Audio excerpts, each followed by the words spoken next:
Bharatiya Janata party प्रदेश कार्यालयामध्ये आयोजित या पत्रकार परिषदेमध्ये आपल्या सगळ्यांचं मनापासून स्वागत।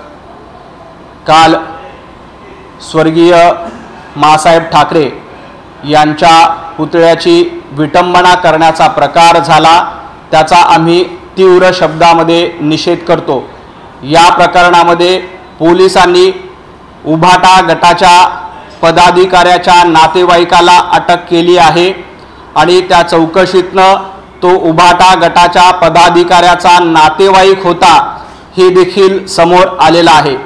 आपल्या सगळ्यांना कल्पना आहे की काल पंतप्रधान नरेंद्र मोदीजी यांचा वाढदिवस होता।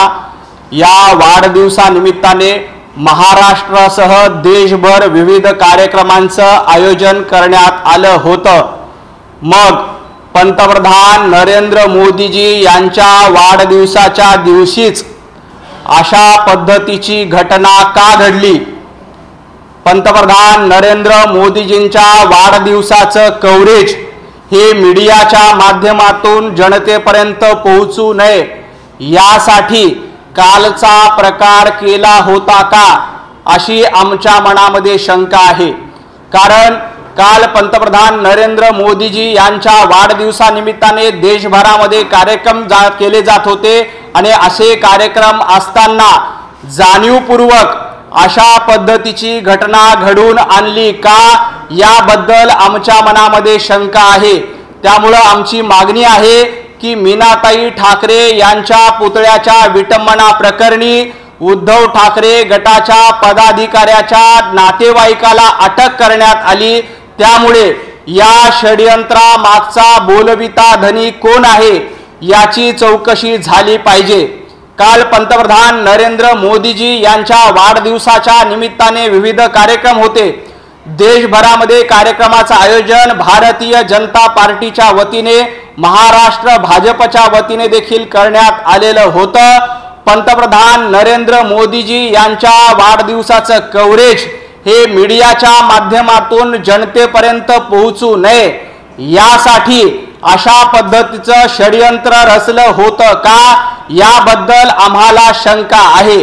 त्यामुळं या प्रकरणामध्ये तातडीनं चौकशी होऊन उभाटा गटाचा ज्या पदाधिकाऱ्याचा भावाला अटक करण्यात आली त्याची चौकशी झाली पाहिजे आणि अशा पद्धतीनं मीडियाच्या माध्यमातून कव्हरेज मिळू नये यासाठी हे षडयंत्र रचलं होतं का, याबद्दलची चौकशी आणि तपास झाला पाहिजे अशी आमची मागणी आहे। जनाब संजय राऊत यांनी आज पत्रकार परिषदेत घेऊन ज्या पद्धतीनं वेगवेगळे आरोप केले त्या आरोपाचं देखील मी खंडन करतो। खरं तर जनाब संजय राऊत असं म्हणाले की मुंबईमध्ये भारतीय जनता पार्टीचं अस्तित्व कमी आहे आणि भारतीय जनता पार्टीचं स्थान नाही आहे। संजय राऊत यांना मला सवाल विचारायचा आहे, संजय राऊत तुम्ही विधानसभेत तुमची अवस्था काय झाली हे महाराष्ट्रानं बघितलंय। लोकसभेत तुम्हाला चांगल्या जागा मिळाल्या, त्यावेळेला मतचोरी नव्हती, त्यावेळेला सगळं काही ठीक होतं। जेव्हा महाराष्ट्रामध्ये विधानसभेला देवाभाऊंच्या नेतृत्वामध्ये आम्हाला यश मिळालं, लोकांनी आम्हाला निवडून दिलं, त्यानंतर तुम्ही शंका घेतायत। आज सामनामधून देखील मध्य प्रदेशातून ईव्हीएम आले, त्याच्याबद्दल शंका घेतली जाते। ईव्हीएम मध्य प्रदेशमधून नाही तर पाकिस्तानमधून आणायचे का? संजय राऊत यांना पाकिस्तानच्या ईव्हीएमवर विश्वास आहे का? मध्य प्रदेशातून ईव्हीएम स्थानिक स्वराज्य संस्थांच्या निवडणुकीला येत असतील त्याबद्दल आम्हाला शंका आहे, अशा पद्धतीचं संजय राऊत भाष्य करतात। अहो संजय राऊत, मग काय मतपेट्या ह्या पाकिस्तानमधून आणायच्या का? पाकिस्तानमधून मतपेट्या आणल्या आणि पाकिस्तानहून जर का ईव्हीएम आणले तर ते तुम्हाला चालतील का? मध्य प्रदेशातील ईव्हीएमला तुमचा विरोध आहे। तुम्हाला खरं तर जनतेनं तुमची जागा दाखवली आहे। अशा पद्धतीचं ईव्हीएमवर शंका घेणं, अशा पद्धतीनं लोकांनी दिलेल्या मतदानावर शंका घेणं हे लोकशाहीचा अपमान आहे आणि सगळ्यात महत्त्वाचं म्हणजे जनतेचा अपमान आहे। तुम्ही जनतेचा अपमान करणार असाल तर जनता तुम्हाला निश्चितपणे धडा शिकवेल।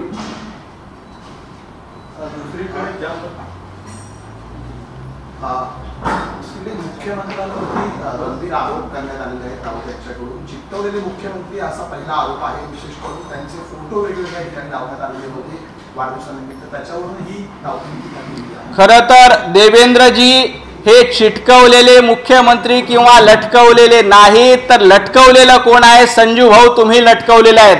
जनतेने तुम्हाला 2024च्या विधानसभा निवडणुकीत लटकवून टाकलं. जनतेने तुम्हाला घरी बसवलं आणि देवेंद्रजींच्या अभ्यासावर तुम्हाला शंका आहे. देवेंद्रजींचा इतिहास कच्चा आहे असं संजय राऊत म्हणतात. अहो, देवाभाऊंचा इतिहास कच्चा नाही, देवाभाऊंचा इतिहास मजबूत आहे आणि देवाभाऊंचं भविष्य मजबूत आहे आणि महाराष्ट्र भविष्य उज्ज्वल आहे. इतिहास कच्चा तुमचा आहे आणि भविष्य अंधारात तुमचं आहे. संजय राऊत उभाटा गटाचं भविष्य अंधार आहे आणि स्वतः तुमचं भविष्य देखील अंधारात आहे, हे महाराष्ट्राला माहित आहे. देवाभाऊंनी महाराष्ट्राच्या विकासाचा रोडमॅप सादर केला. देवाभाऊंनी महाराष्ट्राच्या इतिहासामध्ये असे प्रकल्प केले की जे मागच्या 70 वर्षामध्ये कुठल्याही सरकारला जमले नाही.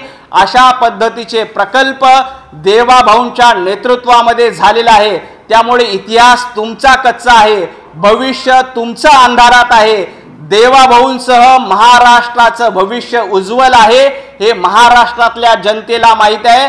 त्यामुळेच महाराष्ट्रातल्या जनतेनं एकदा दोनदा नाही तर 3 वेळेला देवाभाऊंना भरभरून आशीर्वाद दिले आणि त्याच आशीर्वादाच्या जोरावर, जनतेच्या विश्वासाच्या जोरावर देवाभाऊंचं नेतृत्व उभं आहे.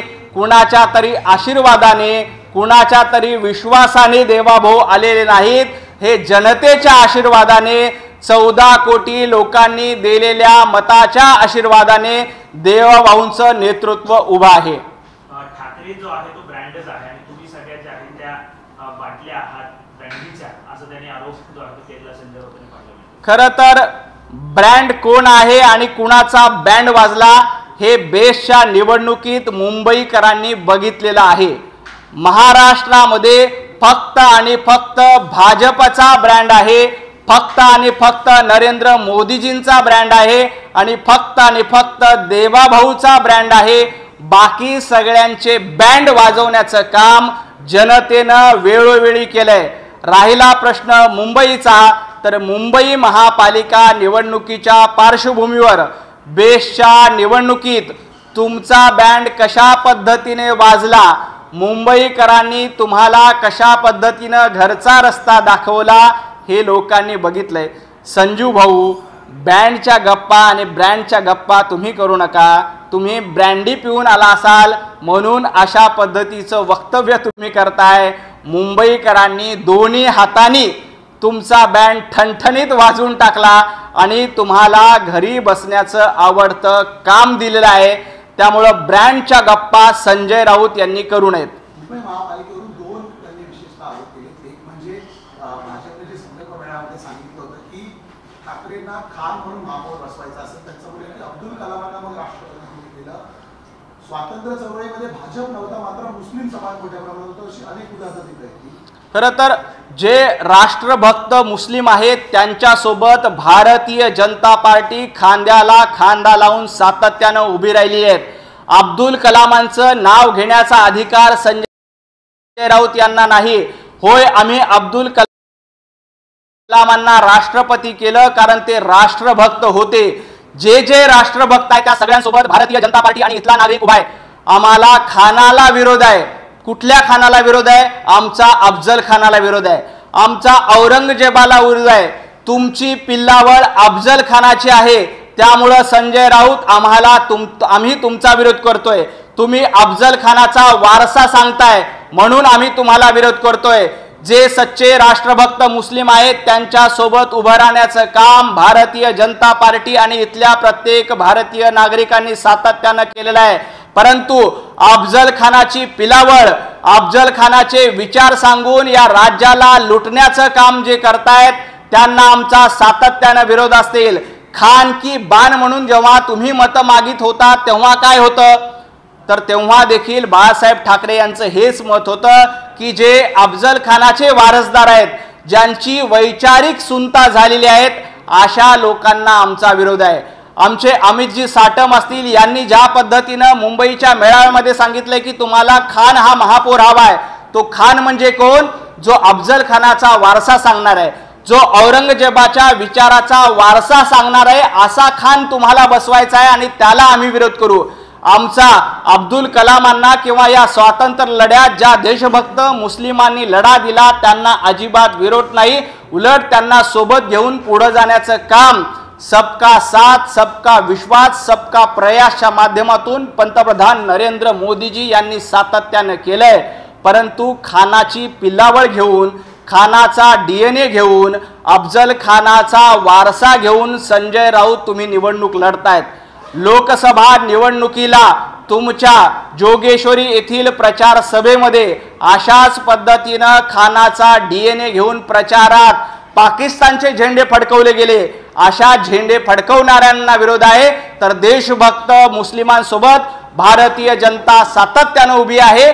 फक्त अफजल खानाची जी पिलावळ आहे, अफजल खानाची वंशावळ आहे, त्याला आमचा कायम विरोध असणार आहे। आणि मुंबई महापालिकेत देखील सर्वसामान्य मुंबईकर अफजल खानाच्या पिलावळीला, औरंगजेबाचा वैचारिक वारसा सांगणाऱ्याला आणि ज्याची वैचारिक सुनता झालेली आहे अशांना घरी बसवल्याशिवाय राहणार नाही। दुसरीकडे सातत्याने भाजपच्या बेस निवडणुकीचा दाखला देत आहे। राऊतांचं म्हणणं की 5-5 हजार रुपये तुम्ही मतं घेतलेली आहे, इतकंच नाही तर मुंबई महापालिका सुद्धा तुम्हाला बिल्डरांच्या घशात घालायची आहे। बेसचे डेपो तुम्ही बिल्डरांच्या घशात घालण्यासाठी एकंदरीत त्या ठिकाणी मतं विकत घेतले। बिल्डराची भाषा संजय राऊत यांनी करावी। माझ्याकडे एक नाव आहे श्रद्धा बिल्डर। श्रद्धा बिल्डरमध्ये संजय राऊत यांचा काय संबंध आहे असा माझा संजय राऊत यांना सवाल आहे। त्या बिल्डरमध्ये संजय राऊत आणि त्यांच्या नातेवाईकांचे किती स्टेक आहेत हा माझा संजय राऊत यांना सवाल आहे। तुम्ही SRAच्या आणि बिल्डराच्या गप्पा करू नये। तुमची श्रद्धा ही कुणा बिल्डराच्या सोबत आहे, तुमची श्रद्धा कुठल्या बिल्डराच्या पायाशी आहे, याचा सगळा कच्चा चिठ्ठा आमच्याकडे आहे।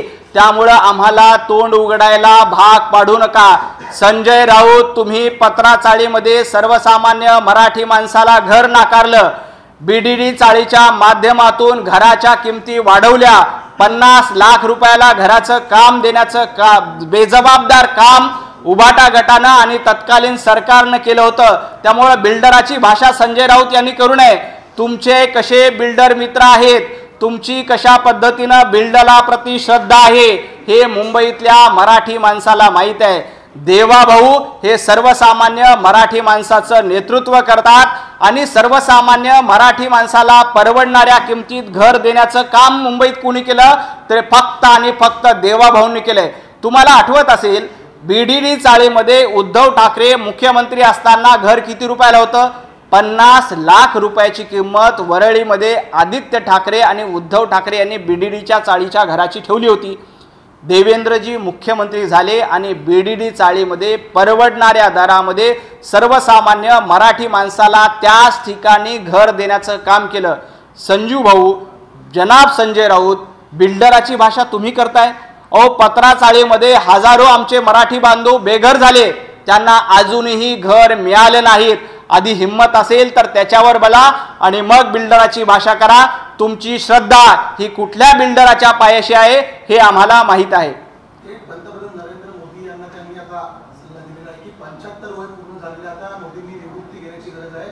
भाजपने एकंदरीत याआधी अशी घोषणा केली।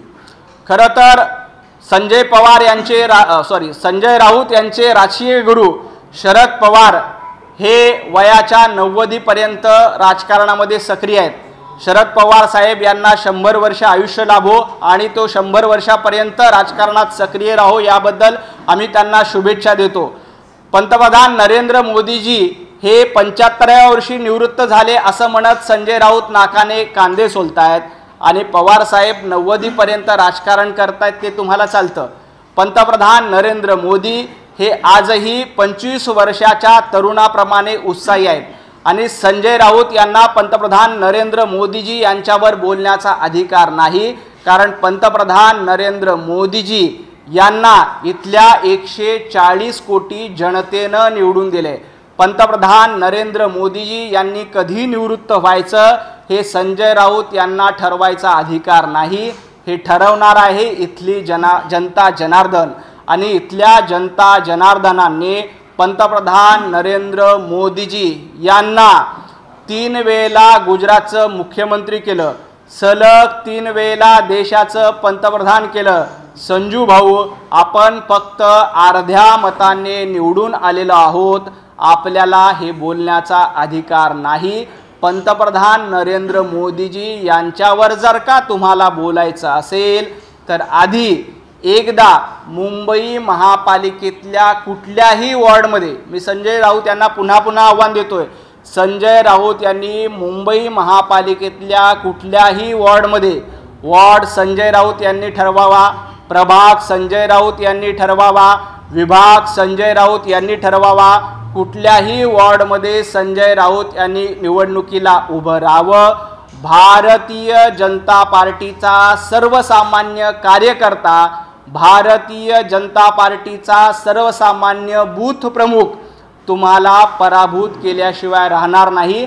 आधी एका वॉर्डमध्ये निवडून या आणि मग पंतप्रधान नरेंद्र मोदीजी यांच्यावर टीका करा. पंतप्रधानांच्या निवृत्ती संदर्भात शरद पवारांनी पण विधान केले, मी 75 मध्ये थांबलो नाही तर मी मोदींना कसं म्हणू, असं ते म्हणाले. नाही, पवार साहेबांची भूमिका योग्य आहे. फक्त शरद पवार साहेबांना विनंती आहे की त्यांनी हे जनाब संजय राऊत यांना सांगून टाकावं.